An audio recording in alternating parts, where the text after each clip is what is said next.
di sana itu emang ketika kita tanya apa sih problem yang di face oleh petani atau orang-orang di ladang atau komunitas di desa saat ini, pertanyaannya, Mbak, saya nggak butuh lagi nih aplikasi untuk ketemu untuk bisa jualan. Saya butuhnya Mbak kasih tahu besok hujan atau enggak. Okay. Jadi saya akan Yang nanam real ya, gitu sekarang atau nunggu hujan.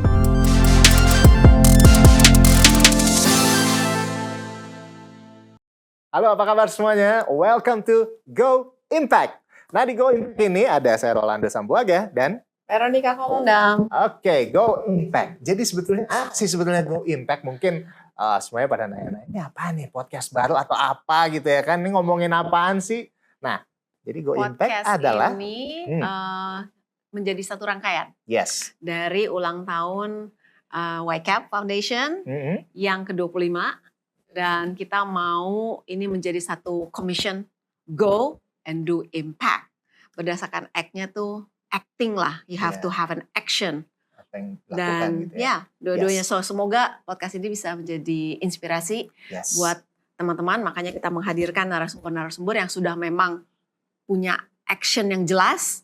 Dan ini bisa membantu atau mendorong ya semua yang nanti mendengarkan untuk ikut dalam pekerjaan yang baik, impacting the world to be a better world. Yes. Nah, itu dia tadi. Jadi betul banget tadi Vero sudah menyampaikan bahwa sebetulnya hari ini bahwa Go Impact sendiri itu kita akan menghadirkan sosok-sosok yang benar-benar inspiring, yang sudah ngelakuin sesuatu gitu. Bukan yang belum ya, bukan yang akan, tapi yang sudah ngelakuin sesuatu dan memang berdampaknya jelas gitu di tengah-tengah masyarakat. Ya, dan yang menarik sebenarnya kali ini narsum kita ini saya udah kenal udah lama banget. Dimentoring dulu ya? Dan apparently pernah ada periode itu. Dan waduh, ternyata itu sudah terimbas pekerjaan YCAP waktu itu. Kita punya kampanye ke sekolahnya di SMP bahkan. Wow. Long time ago. Let's give it up to Ria Luki. Halo, thank you for having me. Halo Vera, halo Ando. Ini cerita sedikit ya, waktu Ria waktu itu dia ada di BCG Consulting, datang ke YCAP Giving Back program BCG, Boston Consulting Group. 2012, aku remember banget. Dia udah abis meeting dengan kita, memberikan consulting pro bono gitu ya, ke YCAP. Ini kita jadi kelinci percobaan sebenarnya. Ya kan? Terus udah habis meeting bener, dia bilang, can I say something personal? Oh ya, okay, sure. Personal, By the way, YCAP came to my school nih waktu aku SMP. Oh my God. Di situ kita berasa tua banget gitu ya. Bayangin dari dia udah SMP, SMA, kuliah, kerja. Ya kan, terus balik lagi full circle, dia kembali melayani YCAP. So that's something yang I think that story still is warm in my heart. Dan I saw her gone into the world, terus mau berdampak, bikin impact, dan kita arrive hari ini, tiba hari ini dengan satu inisiasi barunya, startup gaya sekarang kan ngomongnya startup yang fokus di climate change, which is perubahan iklim yang lagi hangat banget nih gitu. Nah, namanya Fair Atmos, which hangat banget sih, sampai panas banget. Too hot ya. Berasa nggak sih kayak misalnya di Jakarta, di seluruh Southeast Asia kan lagi ada apa itu? Heat wave ya. Masa Bangkok, bencana Vietnam, 47, 48, 50 derajat. Di Indonesia sih 37 tapi felt like. 37, 38. Tapi feltnya bisa 42. Iya, Filipina aja. Itu. Nah itu. Jadi ini yang akhirnya dilakukan oleh Ria Luki. Maksudnya mungkin apakah ini dari kegelisahan ini yang akhirnya kita sudah ngelihat sekarang di depan mata gitu kan, bencana di mana-mana. Fair Atmos. Apakah benar ini kalau gue mau mencoba menggambarkan Fair Atmos itu mencoba memberikan atmosfer yang fair kepada semua all creation. Secara singkatnya begitu, restore, right? So tell us why, what made you do this gitu, karena dulu dari consulting, lalu dan you sekolah, punya anak. Waduh, ini yang udah ketiga, congratulations. Nomor 3 ya. It's a different phase of life ya. It's Untuk a very different seorang phase of wanita life. itu Yeah. masih mau bekerja untuk orang lain selagi membesarkan keluarga itu sebuah panggilan yang serius gitu. Karena I was like that too. Yeah. You know kan? I'm doing this is because Ya, of her. Jadi kayak, sama. she can do it, okay? Anak gitu ya. anak ketiga gitu, wah, lagi gede banget, 8,5 bulan hamil, masih di interview gitu kan di TV, masih mencobalah mungkin ya menginspirasi other Doing people. So something. tell us about Fair Atmos dan Yeah. maybe the why dan what gitu. Yeah. No, thanks for having me. And it's a pleasure to be here. Seneng banget soalnya sama Vera itu udah kayak, aduh, everything that I do kayak, wah ini terinspire sama Vera nih. Consistent inspiration drives also consistent action sih. Jadi kayak, it's my action. time sekarang untuk harus bikin action kayak Vera gitu ya. Jadi Jadi ya, dia ini inspirasi banget ya ya. iyalah. Udah anak Jadi agak nggak fair sebenarnya. Pembicaraan ini agak nggak fair walaupun ini Fair Atmos tapi nggak fair. karena backgroundnya banyak di sini ya. Tapi nggak apa-apa, soalnya sesuatu yang baik ya kan. Benar, Oke, lanjut. benar. Ya, jadi emang my background sama sekali nggak ada hubungannya sama climate, sama lingkungan gitu ya. Memang I was very intrigued, aku tuh senang banget gimana caranya to create something better. Dulu aku study politics juga pengen gimana sih, how do we create equal chances buat semua orang gitu. Terus masuk di BCG juga sangat-sangat dapat kesempatan untuk contribute kepada different organizations, baik perusahaan maupun social enterprise gitu ya, mengembangkan gimana caranya menyeimbangkan antara dampak dan juga sustainability secara financial gitu kan. Nah, my last gig sebelum Fair Atmos ini, I had the chance to work a lot with farmers. Dengan petani-petani, dengan banyak komunitas yang memang bekerja banyak di hutan, di ladang gitu jadi ya. kebanyakan di hutan dong ini. Betul, jadi apa nih hari ini agak make up dikit gitu. Biasanya nggak begini bentuknya. Iya. Kaku sama sisir ya. Saya sisirnya ya kaku gitu, nggak pernah nyisir. Ini nyalon Gitu, jadi di sana itu emang ketika kita tanya apa sih problem yang di face oleh petani atau orang-orang di ladang atau komunitas di desa saat ini, pertanyaannya, Mbak saya nggak butuh lagi nih aplikasi untuk ketemu untuk bisa jualan, saya butuhnya Mbak kasih tahu besok hujan atau enggak. Jadi saya akan Yang nanam real ya, gitu sekarang atau nunggu hujan gitu kan, karena kalau tiba-tiba nggak hujan kering ya parah banget. the entire Seakurat production. apa itu Google Weather untuk Ya, mereka? kalau mereka tahu cara pencet Google Weather-nya kan sebenarnya. Mereka punya gak alatnya dulu? Bisa, belum tentu. Teknologinya, akses teknologi Handphonenya is a mungkin problem. ada, betul. Punya HP smart nggak bisa Betul, pakai. benar. Jadi dia cuma mau tahu gimana besok hujan apa. Betul. Maksud schedule hujan tuh kayak apa gitu ya? Oke. Mereka nggak bilang itu, tapi ini menurut saya adalah salah satu contoh impact dari perubahan iklim yang awalnya bisa diprediksi gitu ya. Oke, bulan sekian-sekian hujan, nggak taunya tiba-tiba kemarau panjang. Yang harusnya cuacanya mendukung, nggak tahu tiba-tiba bawa angin, Hujan bawa pasir. yes. Yang paling kasihan kan petani semangka itu kalau semangkanya udah mau matang tinggal di harvest kena angin pasir kan bocil-bocil nggak laku, ya kan. Jadi semua ini membuat mereka ingin gimana sih caranya saya adapt gitu kan. Tapi setelah dipikir-pikir yang menyebabkan climate change ini juga beberapa praktis-praktis pembukaan ladang yang kurang sustainable gitu kan. Orang kan juga karena keterbatasan sumber daya, cara mereka buka ladang dibakar gitu kan. Caranya ditebangin semuanya gitu. Jadi ada loop di mana ya mereka itu terjebak sendiri dari praktis yang memang kurang sustainable. Ketika ditanya, Pak gimana kalau kita lebih intensifikasi aja? Jangan buka lahan baru Pak, soalnya buka lahan baru bakar semuanya ya Bapak jadi climate change lagi gitu kan, atmosfernya berantakan lagi, Bapak kena masalah lagi gitu. Itu praktek turun-temurun tuh. Kalau mau buka ladang harus bakar gitu. It's the easiest. Yang paling cheapest, yang paling easy, paling murah, nggak usah mikir kemana hilang semua. Tapi gitu kalau kan. dibakar bukannya tanahnya juga jadi nggak subur? Nggak semuanya nggak subur. Bisa jadi mereka setelah ampasnya dibersihkan, mereka akan restore lagi dan tanam lagi gitu. Tapi semua ampasnya ini jadi udah not a problem karena when it's in the air, you don't see it anymore, udah bukan merasa masalah.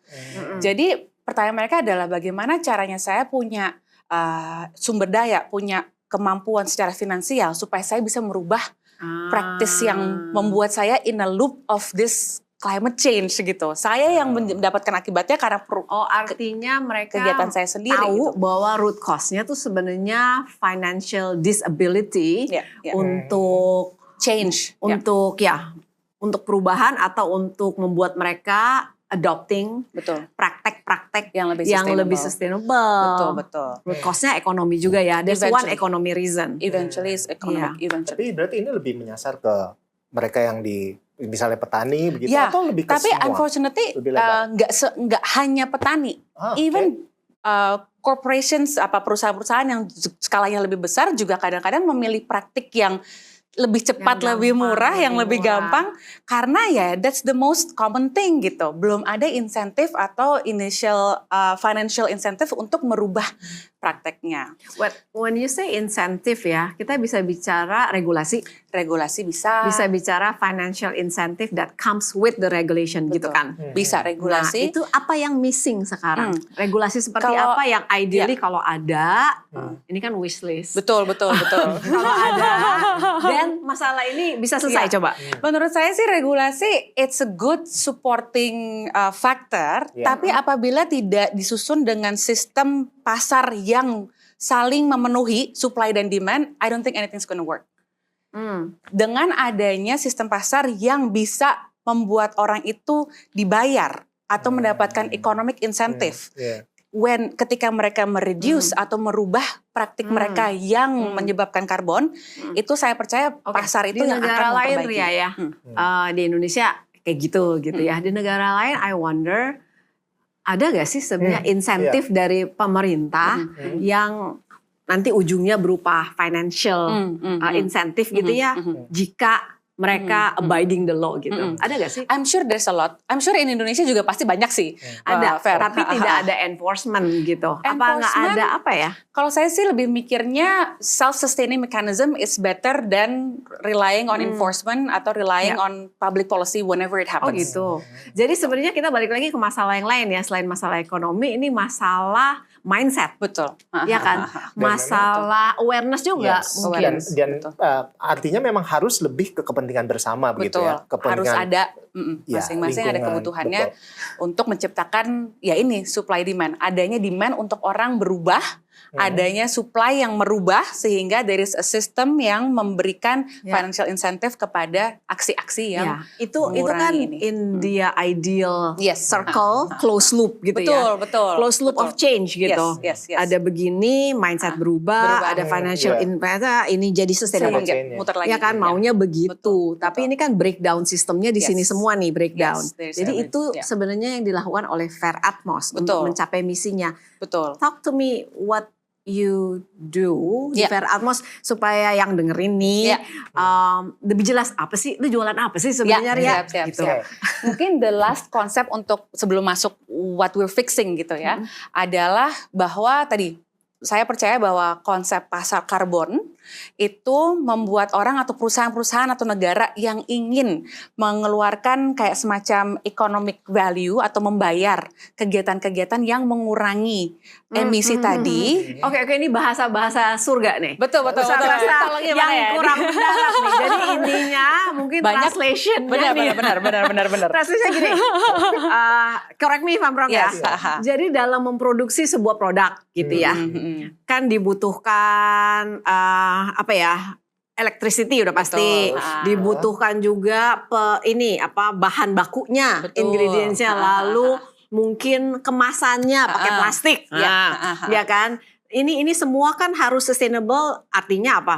Artinya kalau bisa listriknya pakai solar gitu kan? Solar panel maksudnya. Solar panel, solar diesel.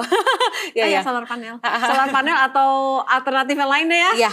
Geothermal. I have problem with solar panel tapi let's assume solar panel dulu ya. Yang paling sedikit emisinya. Terus pakai kemasan plastiknya yang recycle gitu kan? Orang udah tahu lah kalau recycle. Sama mungkin bahan-bahan kimianya yang kalau ada waste di manage dengan baik. Ini kan semua yang namanya sustainable production. Nah, jika production line-nya ini nggak sustainable, mulai dari semuanya deh ya, semuanya dilakukan plastik asal yang murah, terus Tadi membahayakan yang pemakai, pengguna betul, gitu, betul. atau waste-nya asal buang aja ke river lah, ke sungai bodoh gitu kan. atau buka ladangnya Nah, asal bakar aja. Asal buka plantation untuk bikin pabrik, asal bakar-bakar kiri kanan, yang penting cepat murah gitu kan. Nah ini kan dibilang tidak sustainable, sehingga ada cost Ya. yang dunia ini sekarang ada matematisnya Betul. gitu kan, bahwa ini emisi karbon Betul. yang diterbitkan oleh Proses produksi ini. produksi ini, Ya. misalnya X. Ya. Jadi untuk bayar dosa, sebenarnya ini bayar dosa ya. Menyeimbangkan bahasanya. Ya. Penyeimbang, yes. Balancing, neutralizing ya Ya. kan, bayar dosa lah. Ya.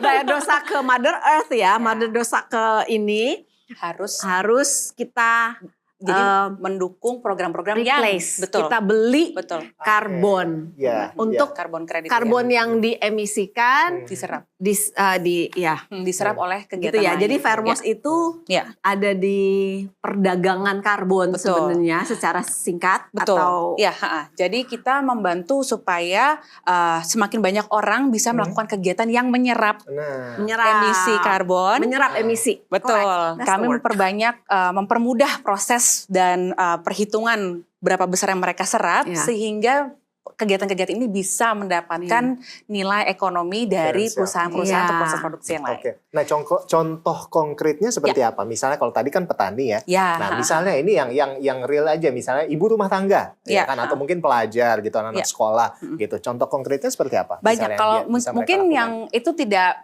jadi fokusnya Fair Atmos, Oke. karena kita memang fokusnya di forestry. Forestry. Tapi kalau misalnya many things that people can do di household mereka masing-masing lah gitu, dengan mikir apa nih, apakah pakai public transportation today gitu, bisa nggak sih kita nggak usah pakai private, atau mungkin sekarang udah banyak MRT. ya MRT gitu, atau mungkin LRT, sekarang banyak Atau sharing carpool, benar carpool. Itu small thing ya. Jadinya Iya, iya, jejak iya, iya. per orangnya itu emisi karbonnya lebih sedikit. Ini just to give a very practical example ya, kayak penerbangan sekarang kita kalau beli tiket misalnya ke Singapura gitu, Betul. dia langsung keluar tuh harganya sekian. Untuk lu nyampe Singapura itu mengemisi sekian karbon. Nah, untuk iya, balance iya, iya. out karbon ini supaya cuci dosa lah istilahnya Nah, dengan ini untuk balancing. dunia ini karbon yang teremisi Betul. bisa dibayar dengan membeli karbon dengan cara apa? Sama dengan kamu tanam pohon. Nah, tanam pohonnya nanti ada hitungannya tuh. Jadi mereka udah ada kalkulatornya. Kalau berangkat ke Singapura, lu harus nanam 10 pohon gitu. Iya. Nah, 10 pohon ini ya of course you don't have to go out and tanam pohon sendiri. Dia bilang penerbangan with us, itu udah punya partner yang bisa menanam pohon untuk kita. Jadi nambah misalnya $20 lagi untuk kontribusi menyimbangkan balancing travel kita. Itu Jadi udah salah sangat satu bentuk dibuat sangat commercialize, sangat gampang gitu. ke raising awareness gitu ya. Aku pikir cuman bertanya Fair Atmos tuh sampai ke situ gak sih? Ya. Kalau misalnya dibikin matematis yang gampang, kalau kamu mau misalnya produksi inilah 1 gelas ini, artinya emisinya sama dengan 3 pohon gitu kan? That's what we Is do. that what you do, right? Jadi kita membantu baik dari perusahaan mengukur emisi di proses produksi mereka, lalu kita membantu untuk membuat organisasi-organisasi baik itu perhutanan sosial, NGO maupun perusahaan. Matchmaking deh. Betul, untuk melakukan kegiatan yang ngejodohin, betul. ya. Tapi unfortunately di proses carbon credit ini is not as simple as ada yang mau ngurangin, ada yang mau bayar, ketemu langsung jadi. Masalahnya di mana? The biggest permasalahan terbesar, ini tuh pertanyaannya Ando nih tadi. Masalah terbesarnya tuh apa sih?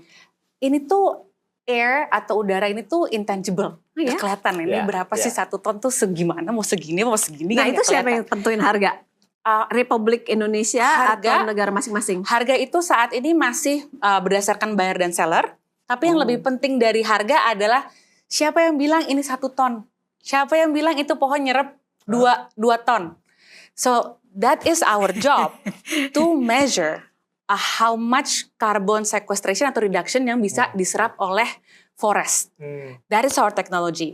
Jadi Teknologinya tuh pakai apa? Ya, Apps jadi kita pengen mencoba mempermudah supaya again tujuannya kan fair. Everybody Yeah. can take chance untuk restore the atmosphere. Kita punya hutan lebih dari 200 juta hektar di Indonesia ini. Kenapa yang bisa kita coba masukkan dalam pasar karbon itu baru sedikit? Karena perhitungannya Sedikitnya itu berapa persen? saat ini masih ada less than 3 to 5 project yang internationally lah.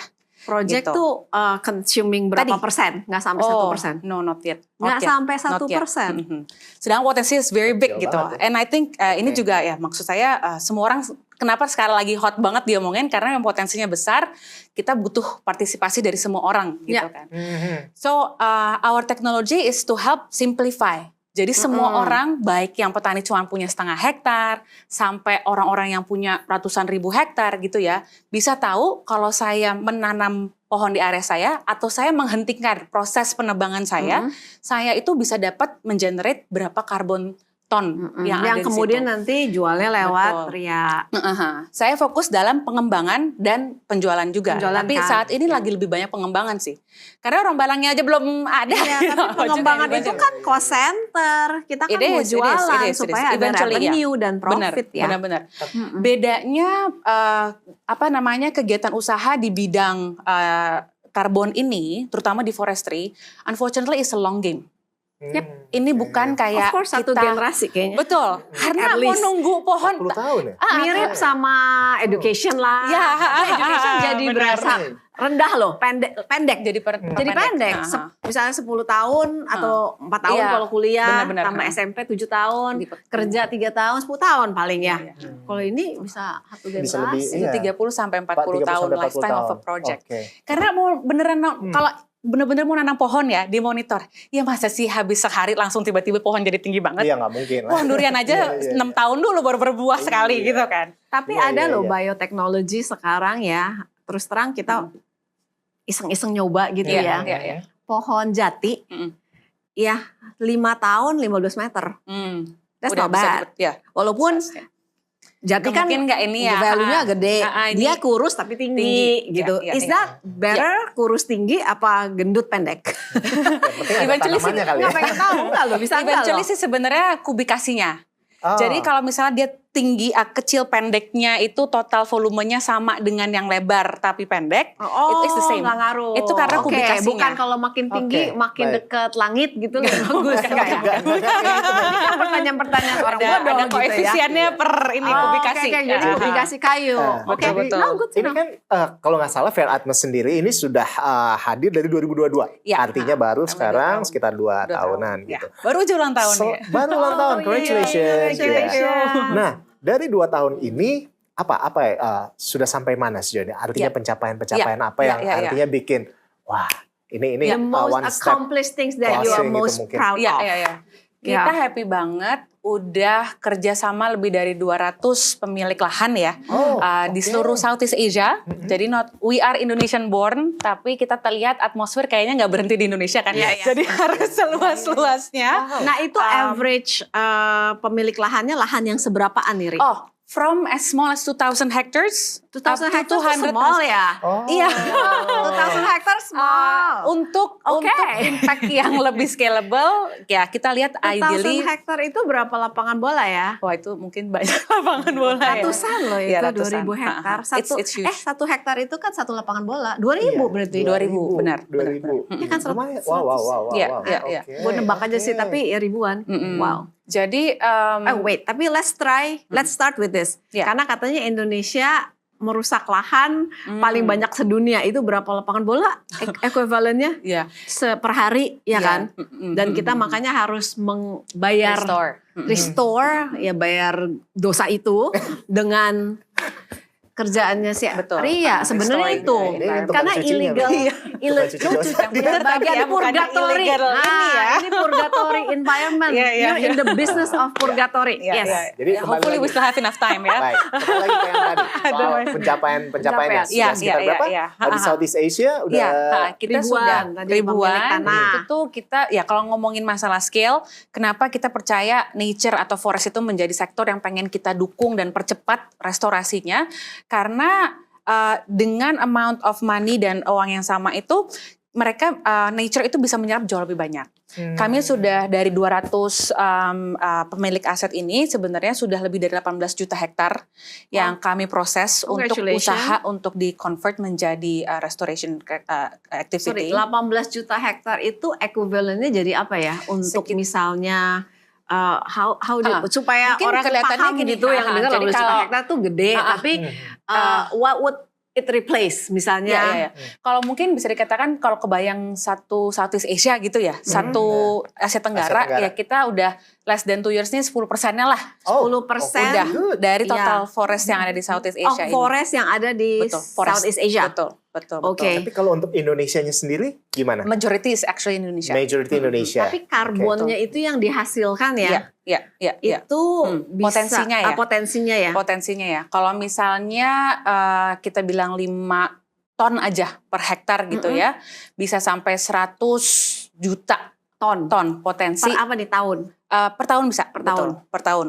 100 yang juta bisa ton diserap. Karbon. Betul. Yang bisa diserap atau di-avoid gitu. Ini kita happy banget dengan pencapaian ini karena tujuan kita startup itu kan semuanya nggak bisa instan ya. Yes, what we understand now. Betul. Instan itu biasanya not very good gitu ya. Jadi kita cuma lihat buat makanan aja lah kalau instan. Benar ya, Okay. cepet ya Mas ya. Banyak bodong-bodongnya. Jadi bisa dikatakan ya di 2 tahun awal ini journey kita adalah journey untuk really building the technology, memahami different types of forest, cara ngukurnya gimana. Mau pohon di Indonesia sama di Malaysia itu ternyata berbeda. Definisi hutan Indonesia dan Malaysia berbeda. Kita harus baca masalah satelit. geografis juga. Betul, semuanya. Definisi kita harus lihat baca satelit 10 tahun lalu itu dia forest apa bukan? Tahun ini forest apa bukan? Rate-nya berapa? Pohon apa yang paling efektif untuk menyerap karbon? Sebenarnya pertama harus melihat native species dari masing-masing area. Wow. Buat Indonesia seperti kayak akasia, meranti yang memang volumenya besar, tinggi, jadi dapat volume segitu ratusan tahun. Iya, betul. Memang. Tapi juga kalau itu misalnya ngomongin mineral forest, tapi 2 spesies atau ekosistem lain yang sangat berharga itu adalah mangrove atau bakau mas. Dan satu lagi juga adalah gambut. Karena gambut itu walaupun nggak kelihatan kayak pohon gitu ya, gambut itu kan kayak jerami gitu ya. Tapi once kena fire itu exponentially releasing carbon dioxide-nya. Sehingga banyak kegiatan yang kami lakukan memang penanaman itu akan fokus di mangrove dan making sure gambut itu tetap basah sehingga tidak terbakar. Gitu.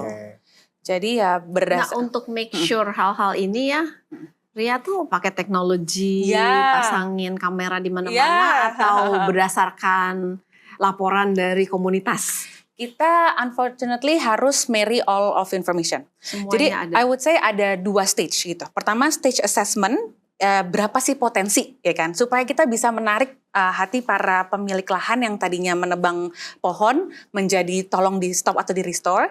Kita harus kasih tahu assessment nilainya berapa, itu pure pakai satellite bisa. Pakai satellite dan kita akan memasukkan metodologi perhitungannya. Nah, tapi kalau udah stage kedua, which is stage project development gitu ya, kita memang benar-benar udah ke lapangan, udah kita beneran ukurin, kita udah bikin plot yang mau ditanam segini-segini, satellite imagery is not enough. Harus dipasang all of the, kita harus nerbangin drone secara reguler, kita harus pasang all of the IoT untuk mengecek soil health-nya, kita harus pasang kamera trap-nya, karena semakin banyak biodiversity yang lewat di area tersebut, semakin baguslah ekosistem dari forest tersebut. Berarti investasi terbesarnya juga ada di teknologi drone, pasang kameranya, itu biasanya dibayarin sama siapa ya? Maksudnya sama yang pemilik tanah atau sponsor yang mau beli karbon? Sebenarnya both bisa. Saat ini lebih banyak memang masih pemilik tanah. Karena dia pengen memastikan bahwa kegiatan ini benar-benar menyerap karbon sebanyak yang dicita-citakan. Udah berhenti, tidak ada income lagi, ya harus make sure karbonnya tetap terjaga kan. Tapi memang sekarang banyak beberapa buyer, terutama di luar Indonesia, yang sudah mulai menggunakan teknologi ini untuk memonitor. Jadi artinya juga kalau misalnya tadi kan, misalnya straight langsung ke petani begitu. Betul. Ya. Untuk petani itu provide juga, kayak misalnya tadi mereka kan butuh gue cuma butuh nih besok hujan apa enggak nih, Iya, gitu. iya, Teknologi-teknologi seperti itu yang jelas mereka butuhkan itu memang di-provide di situ. Kalau dari Veratmos mungkin kita lebih fokus kepada pengembangan kegiatannya.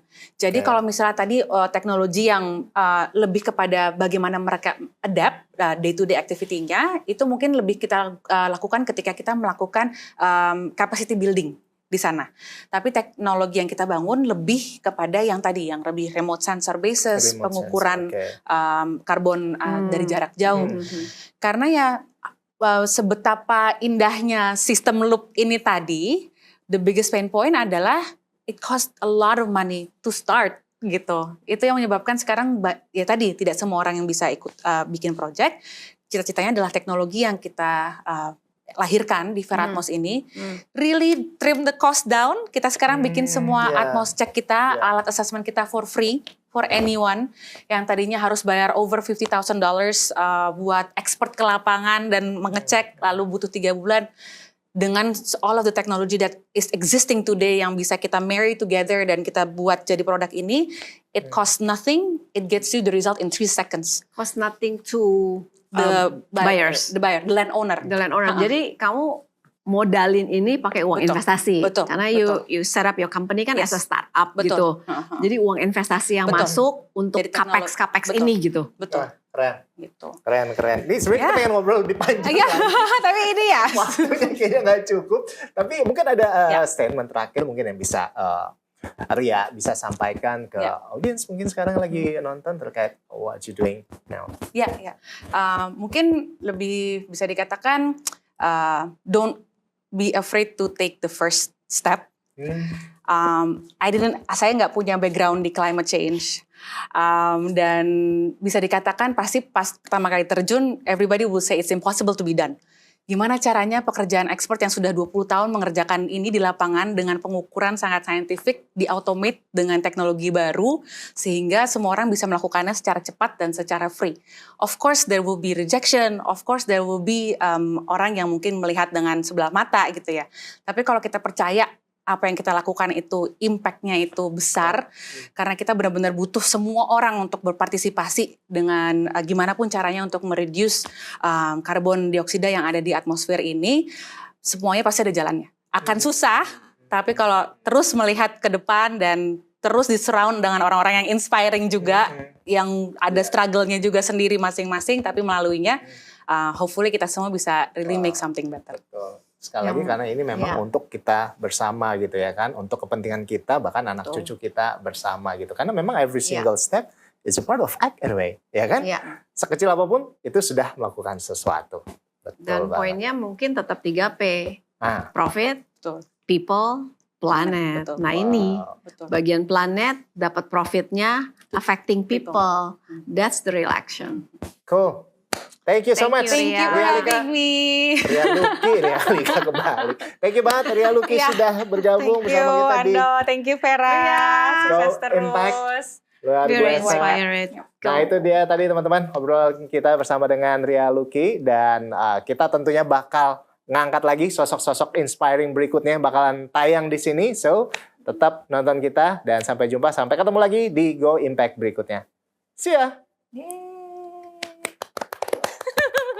Thank you ya, sorry belibet. Itu keren banget.